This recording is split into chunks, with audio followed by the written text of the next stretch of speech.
Quanta gente bonita, quer dizer, quanta gente, né?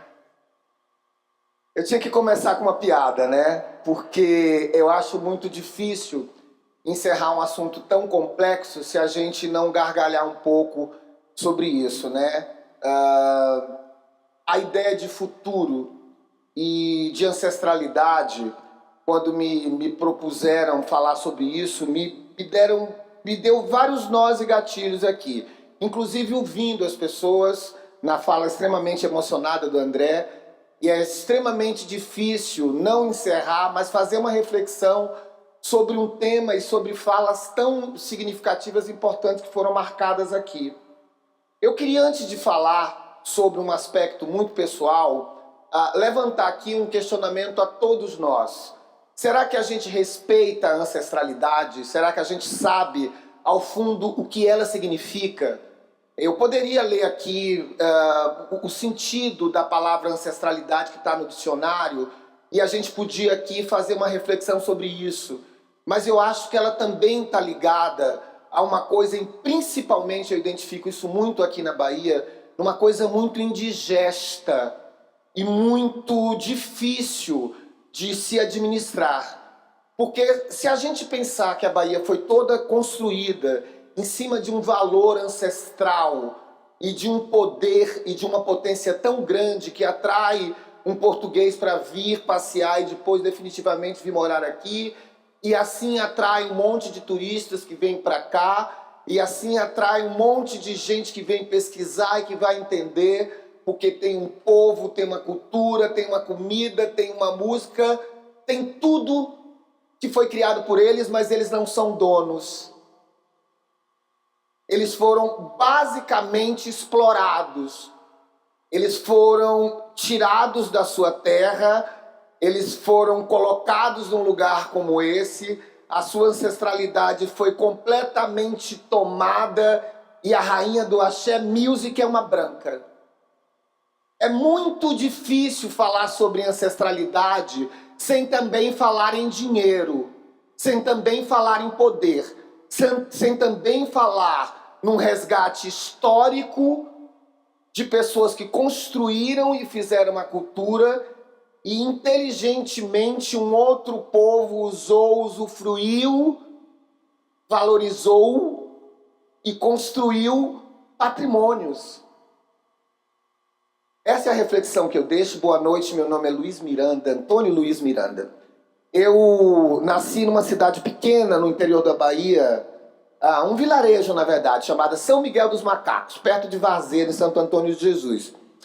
Eu acho que o ponto mais importante que nasce em Santo Antônio de Jesus é a relação que nasce com uma coisa que é do berço da minha família, que é não só a oralidade, mas a compreensão do homem da terra, aquilo que é transmitido para além do conhecimento estudado.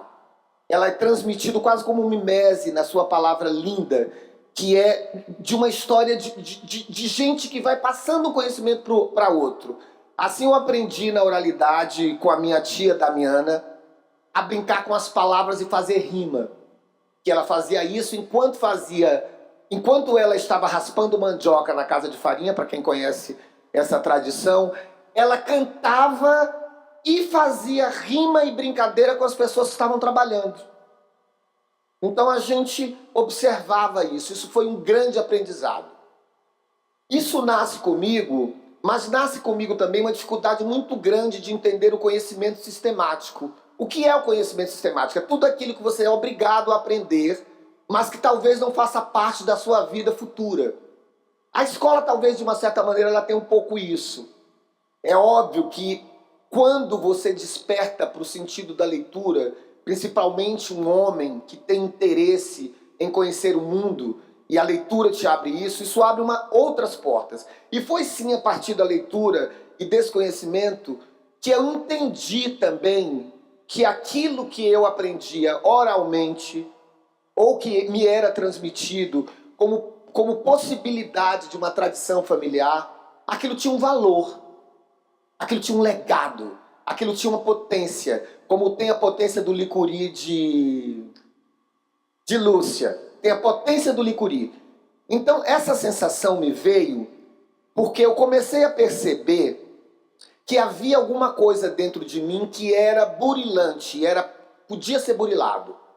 Havia um entendimento meu, numa repetição sistemática de observações que eu tinha da cultura que eu fazia parte, ou seja, muito pequeno a gente ia muito para as festas, né? Aquelas festas e aquelas trezenas e novenas de Santo Antônio, e eu ficava observando aquelas mulheres rezando. Era aquilo o meu interesse. Me lembro muito bem assim, Salve ao Antônio Santo, rogo meu, a misericórdia alcançar de Deus. Eu queria saber era daquilo. Eu queria saber daquele ritmo. Aquele ritmo começou a despertar em mim um interesse em entender também o que era aquilo especificamente. Aquilo não era só uma repetição, mas aquilo tinha uma oralidade, uma tradição. Aquilo tinha um conhecimento e aquilo tinha, de uma certa maneira, uma certa crítica. E essa crítica, ela estava onde? Ela estava numa construção de identidade de um povo brasileiro que a gente tem e que era pouco vista, era pouco observada. E quando era observada, era observado pelo estrangeiro e não pelo seu próprio povo. Era preciso dar um olhar para isso. O olhar começou a despertar em mim a construção desse tipo de pensamento. O que da minha família? E aí nasce um ator. Aí nasce um ator. Aí nasce um ator num lugar onde não tinha absolutamente nada. Porque você imagina um bairro de comunidade no Pau da Lima, a gente entender que você tinha ali alguém que tinha um interesse numa coisa que naquela época, né, a gente está falando de quase 40 anos atrás, fazia parte daquele lugar. Os viados, prostitutas, não é? Travestis. Então, quando nasce um ator num lugar como esse, tem uma dificuldade muito grande dele ter acesso. Porque isso vai depender muito. Mas eu tinha pais inteligentes. Eles entenderam que aquilo era um potencial. Então, aquele potencial e aquela narrativa me fez construir um caminho que me levou à Universidade de São Paulo. Me fez construir um caminho que foi diferente de uma grande maioria de amigos que construíram, na fala linda dele, um caminho completamente inverso, que hoje os levaram ao túmulo. Porque a cultura, ela tem esse poder e ela é ancestral. De alguma maneira, ela vem de um berço familiar, como uma brincadeira, como uma piléria, como um jogo, como uma brincadeira. Mas quando isso é observado e levado a uma potência, ele vira um fruto. Num podcast a semana passada, eu questionei um pouco a falta de inteligência dos nossos gestores de perceber o quanto a cultura é importante para a movimentação financeira de um país. Eles já entenderam isso com o carnaval, mas o carnaval tem 2 meses, pô. E o restante dos meses, o que é que a gente faz? A gente continua promovendo cultura. E como é que a gente faz isso? A gente faz isso com teatro, a gente faz isso com cinema, a gente faz isso com dança, a gente faz isso com várias outras coisas. A gente tinha uma Bahia muito potente, teatralmente e musicalmente. Nós somos uma das primeiras universidades que tiveram curso de teatro do Brasil, foi aqui. Isso tudo se perdeu porque se perde a memória. E a memória tem a ver um pouco com essa questão que a gente está discutindo aqui da ancestralidade. Porque a memória é tudo aquilo que o brasileiro tem uma dificuldade muito grande de administrar e de valorizar. Ele joga tudo muito fora.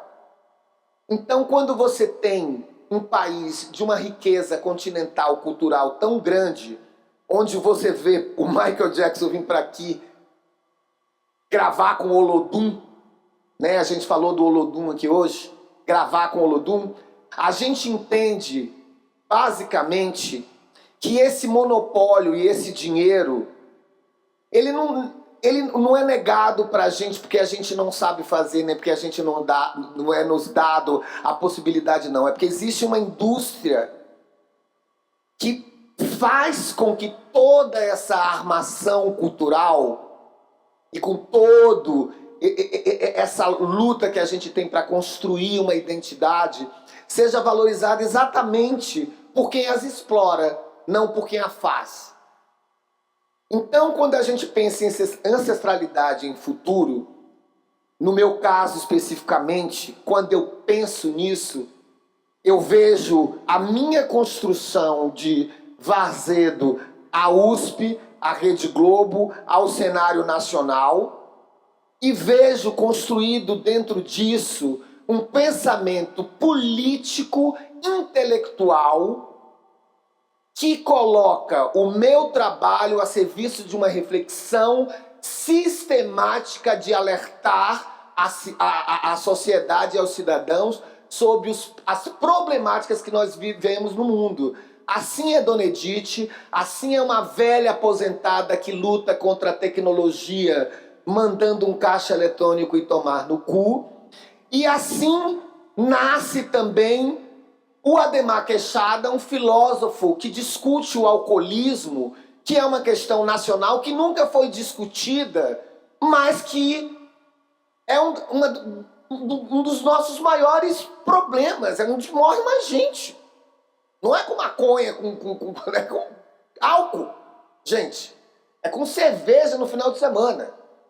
Então, essa sensação de ancestralidade e futuro, ela só pode existir com a intelectualidade e com pessoas que têm isso administrando e fazendo política social para que a gente consiga fazer com que os cidadãos e que a população, de uma maneira geral, possa se defender contra o futuro.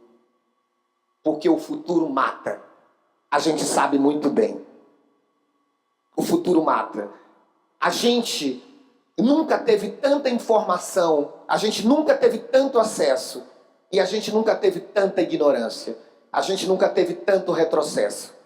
Então, eu vou só para terminar a minha fala, ler aqui porque realmente eu tenho que ler isso aqui. Isso diz mais ou menos o que eu pensei. O futuro não é para onde a gente vai. O futuro é de onde a gente veio. A gente foi ensinado a olhar o futuro como novidade, como tecnologia, como velocidade, como ruptura.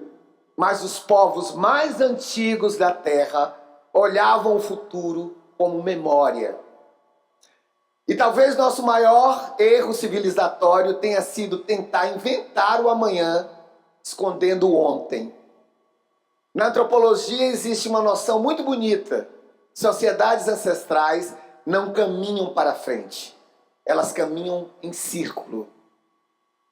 Para muitos povos originários, o passado está na frente porque é aquilo que você vê. Não é isso? Então, e para finalizar, eu digo isso que eu amo. O mundo moderno virou de costas para a ancestralidade e começou a tropeçar no próprio desconhecimento. E é isso que, para mim, me choca mais quando a gente se encontra para falar sobre o futuro. O futuro é aqui e é hoje e é agora. E a gente só vai conseguir construir esse trampolim se a gente entender o que foi o nosso passado.